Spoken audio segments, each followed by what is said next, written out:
सादर नमस्कार, सादर जय जिनेंद्र। क्षमा ब्रेकिंग जैन न्यूज प्रतिदिन प्रातः, दोपहर एवं रात्रि में देश भर से संपूर्ण जैन समाज से संबंधित सही और सकारात्मक समाचारों के लिए देखना और सुनना न भूलें। साथ में आपसे विनम्र निवेदन है कि यदि आपने इस चैनल को सब्सक्राइब नहीं किया है तो कृपया अवश्य कीजिए और शेयर और लाइक करके धर्म प्रभावना में सहयोगी एवं सहभागी बनिए। इच्छा क्या होती है उसे समझने के पूर्व हर व्यक्ति अपने जीवन के लक्ष्य को पहले समझे। जीवन का लक्ष्य क्या होना चाहिए, जो इसे समझ लेगा वो इन दीक्षा आदि को भी बहुत अच्छे से समझ लेगा। दुखात बिभेति सुखम वांछति इति जीव। जीव का लक्षण यदि समझ में आ जाएगा तो जीव का लक्ष्य भी समझ में आ जाएगा। तो जीव किसे कहते हैं? जो दुखों से डरता है और सुख को चाहता है। अब आप कहोगे दुनिया का हर इंसान सुख को चाहता है, कौन ऐसा इंसान नहीं जो सुख नहीं चाहता? इवन कौन ऐसा जीव नहीं है, एक इंद्री दो इंद्री चींटी आदि, हर जीव तो यहाँ सुख चाहती है। तो सुख का अर्थ इंद्रिय सुख नहीं, शारीरिक सुख नहीं, सुख वो हो जो हमेशा के लिए प्राप्त हो जाए और एक बार प्राप्त हो जाए तो कभी छूटे ना। सुख वो हो जो पराश्रित ना हो, स्वाश्रित हो, आत्माश्रित हो, सही सुख वह। सुख वो हो जो हाँ व्यक्ति दास ना बने, गुलाम ना बने इंद्रियों का, वस्तुओं का, परिस्थितियों का। सुख वह कहलाता है जहाँ परिस्थितियाँ उस पर हावी ना हो। सुख वह जहाँ हर हाल में वह आनंद में रहता है। तो जो ऐसी स्थिति को पाना चाहता है सही जीव तो वह कहलाता है। अब ये बात जिसे समझ में आ जाएगी तो वो सच्चे सुख की तलाश के लिए पुरुषार्थ करेगा। तो फिर वह यह भी सोचेगा कि मुझे दुख क्यों है, तो फिर दुख का कारण है क्या? परे मोक्ष हेतु अपरे संसार हेतु। दुख का कारण क्या है? आर्त और रौद्र ध्यान उसके दुख का कारण है, धर्म और सुख ध्यान उसके सुख का कारण है। तो दुख का कारण क्या हुआ? हिंसा, झूठ, चोरी, कुशील, परिग्रह, पांच पाप, मिथ्या दर्शन, अविरति, प्रमाद, कषाय, ये सब दुख के कारण है। अब सुख का कारण क्या? क्योंकि उसे सुख पाना है तो सुख के कारण को भी अपनाना पड़ेगा। तो आचार्य भगवान कहते हैं सुख का कारण है सम्यक दर्शन, ज्ञान, चारित्राणि, मोक्ष मार्ग। इस मार्ग में चलेगा तो मुक्ति, मोक्ष को पाएगा। मोक्ष का अर्थ दुखों से मुक्ति को पाना। अब जिसके अंदर तीव्र इच्छा शक्ति ये पैदा होगी कि नहीं मुझे सुखी होना है, मुझे दुखों से मुक्ति पाना है, तो मैं उस रास्तों को भी तलाशूंगा। तो फिर वो रास्ता आ जाता है कि सुख पाना है तो अपनी श्रद्धा को सही बनाओ। कई लोग होते हैं श्रद्धा बना लेते हैं, अपने ज्ञान को सही बनाओ। कई लोग होते बहुत सारी बातें जान लेते हैं, इन्हें सम्यक दर्शन ज्ञान तो प्राप्त कर लेते हैं, लेकिन आचार्य भगवान कहते हैं इन दोनों से भी कार्य नहीं चलेगा। कार्य किससे चलेगा? चरित्र को अंगीकार करना होगा। तो चरित्र को अंगीकार करने का अर्थ है पापों का त्याग करना होगा। पापों को उसने छोड़ा तो व्रतों को अपना लेगा वो, यानी अहिंसा व्रत का धारी हो जाएगा। तो अहिंसा व्रत का धारी कब होगा? जब वह दीक्षा ग्रहण करेगा। बात समझ में आ रही? अहिंसा तभी हो सकती है जब हम उस मोह और आसक्ति को छोड़ दें। मोह आसक्ति किससे होती है सबसे ज्यादा व्यक्ति की? परिवार से नहीं, उससे भी ज्यादा आसक्ति होती है अपने शरीर से। थोड़ा और सूक्ष्म दृष्टि से यदि हम समझाएं तो मोह आसक्ति होती है अपने इंद्रियों के विषयों से, अपनी कामनाओं से। तो उससे छोड़ना है तो उसके ममत्व को छोड़ने के लिए, उस अशुद्धि को हटाने के लिए उसे एक ऐसे मार्ग को अपनाना पड़ेगा जहाँ तप करके वह शुद्ध होता है। तो तपना उसे होगा, क्योंकि बिना तपे घी भी नहीं प्राप्त होता, दूध भी शुद्ध नहीं होता, बिना तपे सोना भी शुद्ध नहीं होता। तो ऐसे यदि हम इस आत्मा को शुद्ध बनाना चाहते तो तपना होगा। तो तपने के लिए फिर आचार्य भगवान कहते हैं आप 5 महाव्रतों को अंगीकार करें, यानी इस दिगंबरी दीक्षा को ग्रहण करें। तो दिगंबर की दीक्षा सबसे महान मानी जाती है, क्योंकि कल्याण का मार्ग यहीं से शुरू होता है, सिर्फ बाहर घूमने के लिए, बाहर की वस्तु को पाने के लिए, लेकिन एक बार भी उसने ये पुरुषार्थ नहीं किया है कि मैं अपनी आत्मा को पा सकूं। तो जिसकी दृष्टि यहाँ आती है उसके भीतर राग घटेगा और उसके भीतर वैराग्य पैदा होगा। अब जहाँ वैराग्य पैदा होता है तो फिर उस वैराग्य को पूर्ण करने के लिए वो एक अच्छे सच्चे गुरु की तलाश करता है, जिनके चरणों में जाकर के वो अपने आप को समर्पित कर दे। फिर गुरु उसे निर्देश देते हैं। तो दुनिया में इस पंचम काल में सच्चे गुरु का मिलना बहुत दुर्लभ होता है। तो जिससे सच्चे गुरु मिल जाते हैं वहीं से उसके कल्याण की दिशा बदलती है, उसका जीवन बदलना शुरू होता है। देखो, लौकिक क्षेत्र में भी आगे बढ़ने के लिए हमें टीचर की, शिक्षक की आवश्यकता होती है, तो पारलौकिक क्षेत्र में भी एक सच्चे गुरु की आवश्यकता होती है।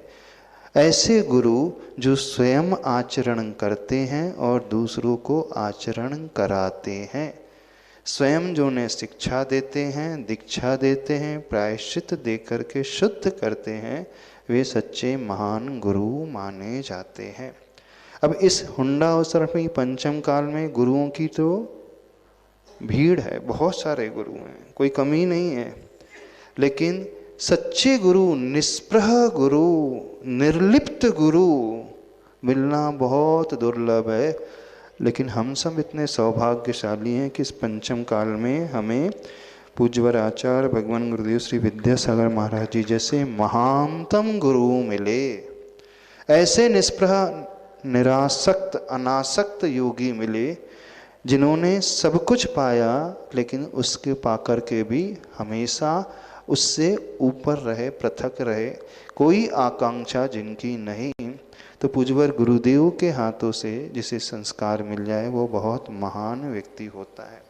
तो गुरुदेव के ही जाने के पश्चात अब पूज्यवर आचार्य प्रवर श्री समय सागर महाराज जी वे भी उसी परंपरा में चल रहे हैं और उनकी निरासक्तता की भावना भी पूज्यवर आचार्य भगवान जैसी ही है। तो उनके हाथों से संस्कार होने वाले हैं, उनके हाथों से दीक्षा मिलने वाली है और वो आने वाली 19 फरवरी को मुक्तागिरी सिद्ध क्षेत्र में ये कार्यक्रम होने जा रहा है। ऐसा ही सुना है ना? सुना ही नहीं है, सबको पक्का भी पता है। अब कितनी दीक्षा होती हैं अभी तो समय बताएगा, लेकिन एक बार यदि दीक्षा हो जाए और दीक्षा लेने के पश्चात वह साधक चारों प्रकार की आराधनाओं को कर ले, संलेखना पूर्वक अपना मरण कर ले, समाधि कर ले, तो अधिक से अधिक 7-8 भव ही संसार में रहना पड़ेगा, अथवा 2-3 भव में ही उसकी मुक्ति हो जाएगी। पंचम काल में हर व्यक्ति जहाँ विषयों की चकाचौंध से प्रभावित होकर के भाग रहा है, उससे विरक्त होकर के जहाँ आत्मा की चकाचौंध के प्रति जिसकी आसक्ति, यानी आत्मा के प्रति जिसका राग उत्पन्न हो जाए, वो बहुत दुर्लभ मनुष्य, दुर्लभ प्राणी अथवा दुर्लभ वह साधक होता है कि जिसे संसार के विषय प्रभावित नहीं कर रहे हैं, अपितु आत्मा का वह ज्ञान, दर्शन आदि प्रभावित कर रहा है। तो ऐसा कार्य आने वाले तो 3-4 दिन बाद संपन्न होने जा रहा है मुक्तागिर सिद्ध क्षेत्र में, जहाँ से 3.5 करोड़ महामुनि राजों ने मुक्ति पाई, निर्वाण पाया। आचार्य भगवान की संलेखना के पश्चात पूज्यवर नवाचार्य श्री समय सागर महाराज जी इस कार्य को करने जा रहे हैं। तो हम सबको बहुत अच्छे से अनुमोदना करना चाहिए। होना तो ये चाहिए कि वहाँ जाकर के साक्षात उस दृश्य को हम अपनी आँखों से देख सकें, लेकिन हर कोई यदि वहाँ नहीं पहुँच सकता है तो वो जहाँ है उसे वह देखे। अब आपने प्रश्न किया कि साक्षात और प्रत्यक्ष और परोक्ष में कितना अंतर है, तो आप लोग अनुभव करते हैं। लाइव और परोक्ष में रह करके कितना अंतर है। जहाँ साक्षात गुरु की वर्गणा खिर रही है, उनका आरा है, आभा मंडल है, आभा मंडल के प्रताप से जो विशुद्धि पैदा होती है वो परोक्ष में होना संभव नहीं है। आगम में कहा छायिक सम्यक दर्शन प्राप्त करने के लिए तीर्थंकर भगवान के पादमूल की आवश्यकता होती है, तो वो विशुद्धि उनकी चरण सानिध्य में ही हो पाती है, परोक्ष में रह करके नहीं हो पाती है। ऐसे ही यदि प्रत्यक्ष हम गुरु के पास जाकर के उस दृश्य को देख रहे हैं तो समझना वह व्यक्ति अपने विशुद्धि को कई गुना बढ़ाने वाला साबित हो जाएगा। और यही संस्कार उसके लिए आने वाले समय में एक बहुत बड़े बीजारोपण का कार्य करेंगे। क्योंकि हर व्यक्ति तो दीक्षा नहीं ले पाएगा, उसमें अधिकतर देखने वाले होंगे। तो जो देख भी लेगा तो यह संस्कार उसके एक बार सबकॉन्शियस माइंड में आ गए तो काम कभी ना कभी वो कार्य अवश्य करेंगे। जो व्यक्ति ले नहीं पा रहे यदि देख भी लें तो कृतकृत्य हो जाएंगे, धन्य हो जाएंगे। और आने वाले भाव में ही क्यों कहें, इसी भाव में हो सकता है जीवन के अंतिम समय के पूर्व ही उसके मन में ऐसी तीव्र आकांक्षा पैदा हो जाए कि नहीं, मैंने अभी तक तो दीक्षा देखी है, अब मैं इस जहाँ से जाऊँगा तो मेरे हाथ में यह संयम का महान उपकरण हो, पिच्छी हो, और एक बार पिच्छी आ जाए तो फिर उसका कहना ही क्या।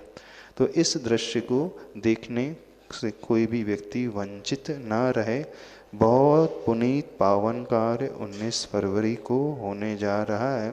और 19 फरवरी का जो दिन है, वैसे महाराष्ट्र में कौन सा है, शिवाजी की जन्म जयंती भी है, बहुत योग्य मुहूर्त है, योग्य दिन है। उस दिन यह महानतम कार्य होने जा रहा है।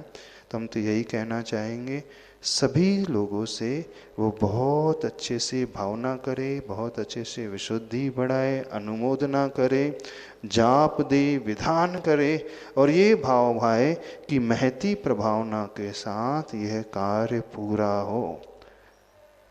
ठीक है, कर पाओगे? हो सके तो वहीं जा कर के देख लो और उस दृश्य को अपनी आंखों में नहीं, हृदय में अंकित कर लो। आंखों का दृश्य ओझल हो जाता है, लेकिन हृदय का दृश्य कभी ओझल नहीं होता है। वो हमेशा हमारे साथ बना हुआ रहता है और वो ही हमारे लिए कार्यकारी होता है। तो आने वाले उस 19 फरवरी को जो महती दीक्षा का महामहोत्सव होने जा रहा है, उस पावन पुनीत सिद्ध भूमि में, उस सिद्ध भूमि में जाकर के हर व्यक्ति स्वयं साक्षी बने, अपने पर्याय को धन्य करे, अपनी आँखों को धन्य करे, अपने शरीर को धन्य करे और अपनी आत्मा को धन्य कर ले। अभी तक तो इन आँखों से, इस शरीर से प्रायः हर व्यक्ति सिर्फ पाप ही करता आया है, गलत दृश्यों को ही देखता आया है, इन हाथों से गलत दृश्यों की अनुमोदना करता आया है। लेकिन बहुत दुर्लभता से ऐसे अवसर मिलते हैं जहाँ वो अपनी आँखों को पुण्य कार्य को देख करके धन्य बना ले, अपने हाथों को पुण्य कार्य की अनुमोदना करके धन्य बना ले, अपने जिह्वा को उस मंत्र जाप से, उस विधान को करके धन्य बना ले, और अपनी इस मानव पर्याय को इस संपूर्ण कार्य में मन वचन काय से सम्मिलित होकर के न केवल मानव पर्याय को अपितु इस आत्मद्रव्य को भी धन्य बना ले, तो कोई भी व्यक्ति चूके ना। ठीक है, चलिए। नमोस्तु गुरुवर। परम पूज्य संत शिरोमणि आचार्य गुरु विद्यासागर जी महाराज ने प्रथम दीक्षा सिद्ध क्षेत्र पर दी थी और उन्हीं के चरण चिन्हों पर चल रहे वर्तमान आचार्य परमष्ठी समय सागर जी महाराज भी प्रथम दीक्षा सिद्ध क्षेत्र पर मुक्तागिरी ही देने जा रहे हैं। इनका भी कोई आपस में ऐसा तालमेल होगा जो सिद्ध क्षेत्र का चयन दीक्षा स्थली के लिए किया जा रहा है। नमोस्तु गुरु। आचार्य भगवान की हमेशा भावना रहती थी, भावना ही नहीं रहती थी, आचार्य भगवान का तो हर चतुर्मास प्राय क्षेत्रों में ही होता था। आचार्य भगवान कहते थे जो वर्गणाएं सिद्ध क्षेत्र अतिशय क्षेत्र की होती हैं वो वर्गणाएं शहरों में होती ही नहीं है। और साधु तो पहले जंगलों में रहा करते थे, ठीक है, पंचम काल है, पंचम काल में हम लोग जंगल में नहीं जा सकते हैं, लेकिन सिद्ध क्षेत्र और अतिशय क्षेत्र में जाकर के साधना तो कर ही सकते हैं, इसलिए आचार्य भगवान के प्राय चातुर्मास सिद्ध क्षेत्र और अतिशय क्षेत्र में हुए। अब रही बात दीक्षा की, तो दीक्षा अपने आप में सबसे बड़ी साधना मानी जाती है आत्म कल्याण की, कर्मों के निर्जरा की। तो जिस माटी से स्वयं उन आत्माओं ने सिद्धि स्वात्मोपलब्धि यानी आत्मा की उपलब्धि की हो, अपने आप को सिद्धत्व दशा तक पहुंचाया हो, तो इसका अर्थ है कि वो योग्यतम सर्वोत्तम क्षेत्रों में आता है। किसी भी कार्य की सिद्धि के लिए योग्य द्रव्य, क्षेत्र, काल और भाव की इस चतुष्टय की आवश्यकता होती है। तो सिद्ध क्षेत्र से ज़्यादा पावरफुल, सिद्ध क्षेत्र से ज़्यादा एनर्जेटिक द्रव्य यानी क्षेत्र कोई भी नहीं होता है, क्योंकि साक्षात कई आत्माओं ने जहाँ से सिद्धि पाई है। तो उस क्षेत्र में यदि कोई व्यक्ति पहुँच जाता है तो अपने आप वो क्षेत्र की माटी और वर्गणाएं बहुत बड़ी सहयोगी कारण हो जाती हैं उस शुद्ध भाव को उत्पन्न कराने में। यानी अनायास ही यहाँ आकर के मन जो है पंच परमेष्टि में और आत्मा के ध्यान में लगने लगता है, कोई ज़्यादा प्रयास नहीं करना पड़ता है। अब तीर्थंकर भगवान भी जो तद्भव मोक्षगामी थे, वर्धमान चारित्र वाले नियम से होते हैं, कभी वह विशुद्धि से नीचे नहीं आते हैं, इनके परिणाम कभी स्खलित नहीं होते हैं। क्यों उन्हें आवश्यकता पड़ती है अपने राजमहल को छोड़ कर के, भवनों को छोड़ कर के वन में जाकर के तपस्या करने की, जबकि वो साक्षात तीर्थंकर थे। तो निमित्त का प्रभाव, क्षेत्र का प्रभाव अवश्य पड़ता है, तो वो भी योग्यतम क्षेत्र का आश्रय लेते हैं। तो ऐसे पंचम काल में जहाँ हीन सेनन है, तो योग्य सिद्ध क्षेत्र मिल जाए तो कहना ही क्या है। इसलिए आचार्य भगवान हमेशा सिद्ध क्षेत्र अथवा अतिशय क्षेत्र की ही बात करते थे। अब कोई भी कार्य का जब मंगलाचरण करना हो, और मंगलाचरण यदि अच्छा हो तो फिर कहना ही क्या। तो जैसे आचार्य भगवान ने पूज्यवर नवाचार्य श्री समय सागर महाराज जी को दीक्षा नैनागिरी सिद्ध क्षेत्र में दी, ऐसे ही पूज्यवर समय सागर महाराज जी ने जो चुनाव किया, पूरे बुंदेलखंड को छोड़ कर के जबलपुर में चातुर्मास किया, वहाँ इस स्थान को छोड़ा, कुंडलपुर को छोड़ा, और कौन से क्षेत्र का चुनाव किया? 3.5 करोड़ मुनिराज की सिद्ध भूमि का चुनाव किया, क्योंकि वे भी मंगलाचरण करने जा रहे हैं। सही मंगलाचरण तो निर्ग्रंथ दीक्षा से होता है। वैसे अलग दीक्षा कुंडलपुर में उन्होंने दी है, लेकिन सही दीक्षा तो कौन सी बड़ी दीक्षा मानी जाती है? वो निर्ग्रंथ दीक्षा मानी जाती है। तो आचार्य भगवान भी आचार्य भगवान की ही परंपरा में उन्हीं की दूरदृष्टि को लेते हुए मंगलाचरण का कार्य बहुत अच्छे से करना जा रहे हैं। क्योंकि कहा जाता है फर्स्ट इम्प्रेशन जो होता है सबसे महत्वपूर्ण होता है। पहला कदम मंगलाचरण यदि अच्छा हो गया तो आने वाले सारे कार्यक्रम, सारे कदम बहुत भव्यता को और विशुद्धि के लिए होंगे। इसलिए बहुत ही अच्छे क्षेत्र का चुनाव उन्होंने मुक्तागिरी का किया है और इस क्षेत्र में ये कार्यक्रम होने जा रहा है। तो हर एक व्यक्ति को इसकी अनुमोदना करना चाहिए। हम भी यहाँ अनुमोदना करते हैं और भावना भाते हैं कि ये शातिशय प्रभावना को लेकर के दीक्षा का कार्यक्रम हो। जो क्षुल्लक हैं वो और आगे बढ़ें, एलक हैं और आगे बढ़ें, हो सकता है ब्रह्मचारी भी और आगे बढ़ सकते हैं। तो प्रशांत रूपाय दिगंबराय देवादिदेवाय नमो जिनाय कहते हैं ना। तो प्रशांत रूप दिख जाना, दिगंबर रूप दिख जाना अपने आप में सर्वोत्कृष्ट मांगलिक दशा, मांगलिक निमित्त माना जाता है, स्व के लिए भी और दुनिया के लिए भी। तो इस रूप को पाना, यथाजात निर्ग्रंथ रूप को पाना बहुत दुर्लभ है। तो वह कार्य होने जा रहा है, उसकी बहुत बहुत अनुमोदना। चलिए, और कोई डाउट तो नहीं? कितने लोगों को दीक्षा लेना है? बहुत अच्छी बात है। अब हम भी यहाँ कुंथलगिरी सिद्ध क्षेत्र में बैठे हैं। यहाँ चातुर्मास तो हमारा भी हुआ था। चातुर्मास के बाद विहार करते करते घूम फिर करके फिर से लौट करके हम भी कुंथलगिरी आ गए।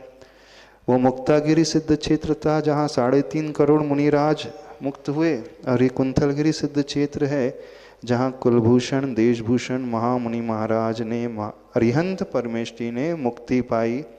अब देखिए कुंथलगिरी में भी कैसा होता है, कौन जानता है? ये तो भविष्य के गर्भ में है।